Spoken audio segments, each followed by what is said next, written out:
Bismillahirrahmanirrahim. Assalamualaikum warahmatullahi wabarakatuh. Alhamdulillahirrahmanirrahim. Wabihi nasta'inu ala umuri dunya waddin wa ala alihi wa sahbihi ajma'in. Amma ba'du. Pertama-tama marilah kita panjatkan puji serta syukur kehadirat Allah Subhanahu wa taala yang masih memberikan kita semua nikmat, baik nikmat iman, Islam maupun kesehatan. Selawat serta salam marilah kita panjatkan juga kepada Habibana wa Nabiyana wa Maulana Muhammad Sallallahu Alaihi Wasallam. Sebelumnya terima kasih kepada dosen pengampu mata kuliah Komunikasi Bisnis Syariah Bapak Asep Arsyad SIKOM MSI dan teman-teman semua yang saya banggakan. Pada kesempatan kali ini izinkan kelompok 5 untuk mempresentasikan hasil dari diskusi kelompok yang berjudul The Limited Effects Model atau model limit effect.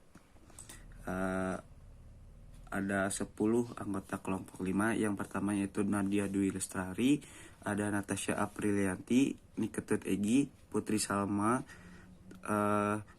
Retno Siti Mariam, Santia Wahidatun, Sarah Apriliani, Viana Hilyatu Zaidah, Wafik Nasbuddin Bisri, dan saya sendiri Wibi Rayhan Firdaus selaku moderator. Baik, untuk yang pertama teori efek terbatas akan dijelaskan oleh saudari Egi. Teori efek terbatas. Teori ini muncul usai Perang Dunia Kedua sampai tahun 1960-an. Teori ini dikembangkan oleh Paul Lazarsfeld dan Karl Hoffman. Teori efek terbatas merupakan teori komunikasi massa yang menekankan pada kekuatan media untuk mengubah perilaku ini. Pada beberapa dekade berikutnya mulai mendapat beberapa kritikan.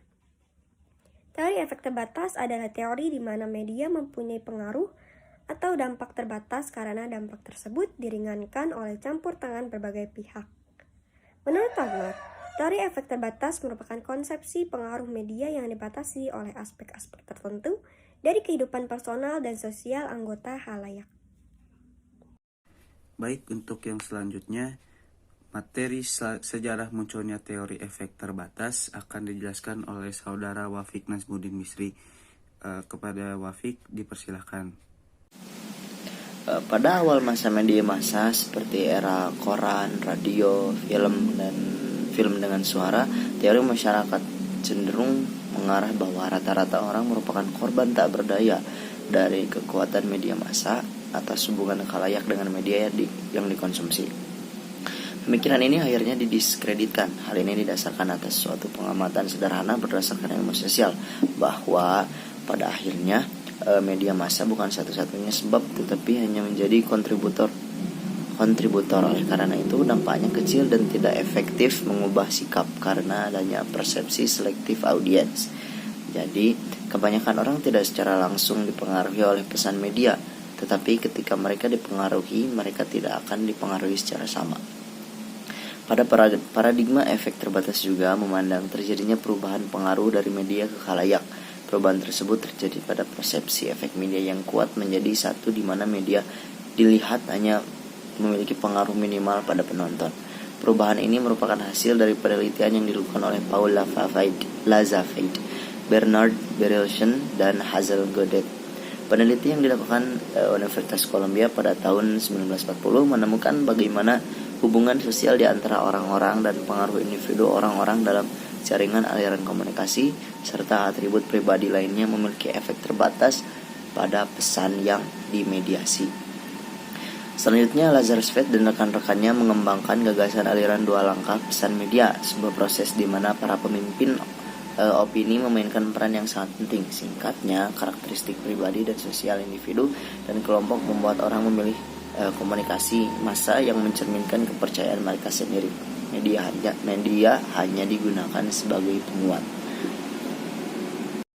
Baik, untuk konsep tentang teori efek terbatas ini akan dijelaskan oleh saudari Sarah Apriliani. Untuk Sarah dipersilahkan. Selanjutnya, konsep tentang teori efek terbatas ini dikukuhkan melalui karya Klepper yang berjudul The Effect of Mass Communication pada tahun 1960.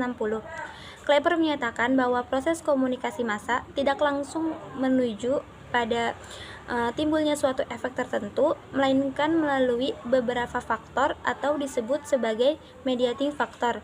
Faktor-faktor tersebut merujuk pada proses selektif berpikir manusia yang meliputi perspektif selektif, terpaan selektif, dan retensi atau penyimpanan memori.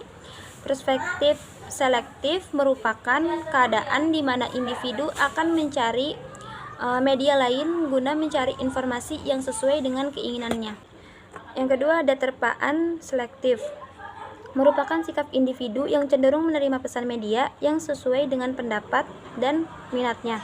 Selanjutnya ada retensi atau penyimpanan atau memori, merupakan kecenderungan individu untuk mengingat pesan yang sesuai dengan kebutuhannya.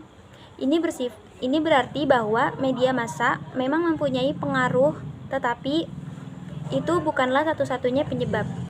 Nah, pada tahun 1945 sampai 1960 ada peneliti bernama Beran dan Dennis menemukan beberapa kesimpulan penting. Seperti yang pertama, sebenarnya tuh media jarang mempengaruhi individu secara langsung. Penelitian ini secara konsisten menemukan bahwa sebagian orang dapat terlindungi atau terhindar dari manipulasi media oleh keluarganya, teman-temannya, rekan kerjanya, atau juga dari lingkungan sosialnya. Nah, ketika individu itu menemukan ide atau informasi baru, maka mereka akan beralih ke orang lain dan memberi saran serta kritiknya. Nah, lalu ada 2 langkah aliran dari pengaruh media. Kesimpulan ini menyatakan bahwa berpengaruh jika opinion leader sebagai seseorang yang mengarahkan pengikutnya terlebih dahulu. Yang ketiga, ketika sebagian orang tumbuh dewasa, mereka akan memiliki komitmen yang kuat terhadap suatu kelompok, seperti partai politik dan afiliasi negara. Afiliasi ini memberikan halangan yang efektif melawan pengaruh media. Misalnya, pemilih Partai Republik akan berlangganan majalah Republika dan mereka akan mendengarkan pidato politikus Partai Republika di radio. Nah, ketika efek media terjadi, biasanya sangat lemah dan terlalu spesifik. Penelitian secara konsisten menunjukkan bahwa perubahan perilaku atau kebiasaan karena media sangat jarang terjadi. Ketika hal ini terjadi, biasanya dapat dijelaskan dengan keadaan yang tidak biasa. Teori efek media terbatas memberikan kontribusi dalam penelitian ini. Baik, untuk faktor yang membentuk teori efek terbatas akan dijelaskan oleh saudari Viana. Kepada saudari Viana dipersilahkan.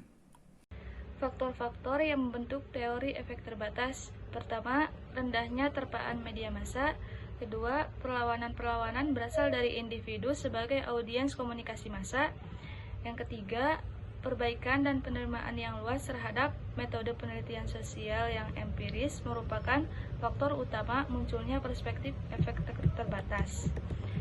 4. Penelitian sosial empiris sukses memberi cap mereka yang mendukung pandangan propaganda dan masyarakat massa sebagai tidak ilmiah. 5. Peneliti sosial mengeruk potensial dari metode penelitian yang baru dan mendapatkan dukungan dari perusahaan swasta. 7. Seiring dengan pembuktian atas kegunaan penelitian empiris, perusahaan media mulai memberikan sponsor dan akhirnya melakukan penelitian empiris sendiri. Yang terakhir, peneliti sosial empiris sukses membangun teori pada berbagai disiplin penelitian sosial yang beragam, seperti ilmu politik, ilmu sejarah, psikologi, sosial, sosiologi, dan ekonomi. Untuk pengaruh teori efek terbatas akan dijelaskan oleh saudari Nadia. Untuk saudari Nadia dipersilahkan. Selanjutnya, ada pengaruh teori efek terbatas. Yang pertama, dampak kognitif, yaitu kemampuan seseorang untuk menyerap dan memahami acara yang ditayangkan televisi, melahirkan pengetahuan bagi pemirsanya. Yang kedua, dampak peniruan, yaitu pemirsa dihadapkan pada tren aktual yang ditayangkan media. Contohnya, model pakaian, model rambut, gaya hidup, dan lain-lain. Yang ketiga, dampak perilaku, yaitu proses tertanamnya nilai-nilai sosial budaya yang telah ditayangkan media, kemudian diterapkan dalam kehidupan sehari-hari. Maka dapat dikatakan bahwa media cukup memegang peran dalam membentuk sikap, perilaku, dan pola pikir masyarakat. Untuk contoh kasus daripada teori efek terbatas akan dijelaskan oleh Saudari Retno. Untuk Saudari Retno dipersilakan. Contoh kasus, misalkan dalam suatu kampanye Jokowi versus Prabowo. Di setiap 2 stasiun TV, misalkan Jokowi dalam Metro TV dan Prabowo dalam TV One, mempunyai pemberitaannya masing-masing, mempunyai kekuatan pihak sendiri, dan mengumbar setiap kelemahan lawan. Karena media massa tersebut, banyak masyarakat yang juga ikut dalam angkat bicara, bahkan sampai beradu mulut dengan pihak lawan. Baik, untuk kesimpulan akan dibacakan oleh Saudari Natasha. Untuk Saudari Natasha dipersilahkan. Yang terakhir, kesimpulan. Jadi, teori efek terbatas lahir dari beberapa eksperimen yang mulai menyaksikan kekuatan penuh media dalam mempengaruhi pemikiran kita. Salah satunya seperti temuan Paula Zepard yang menyatakan bahwa media jarang memiliki pengaruh yang kuat yang langsung terhadap individu. Efek yang terjadi hanya terbatas di lingkup tertentu. Dalam perspektif efek terbatas, kekuatan media tidak terletak pada karakter teknologi itu sendiri atau pada bagaimana cara isi media disiarkan, melainkan kekuatan itu ada pada diri kita sendiri, tentang bagaimana kita memilih untuk memperboleh media mempengaruhi hidup kita. Beberapa kesimpulan yang muncul dari teori efek terbatas adalah: yang pertama, media jarang mempengaruhi individu secara langsung. Yang kedua, ada aliran 2 langkah dalam pengaruh media, melalui opinion leader dan diikuti oleh opinion follower. Dan yang ketiga, afiliasi seseorang akan memberi halangan yang efektif dalam melawan pengaruh media. Dan yang terakhir, saat efek media terjadi, biasanya sangat lemah dan terlalu spesifik. Efek terbatas bisa terjadi karenanya ada 2 alasan. Yang pertama, rendahnya media massa, dan yang kedua, perlawanan-perlawanan berasal dari individu sebagai audiens dan komunikasi massa. Baik, dikarenakan materi sudah disampaikan oleh para pemateri, mungkin sekarang waktunya untuk masuk ke sesi tanya jawab. Untuk sesi tanya jawab akan dibatasi untuk 3 orang, dan jika waktu masih mencukupi akan ditambahkan sesi 2 dan sesi berikutnya. Mangga kepada para penanya untuk dipersilakan untuk memberikan pertanyaannya.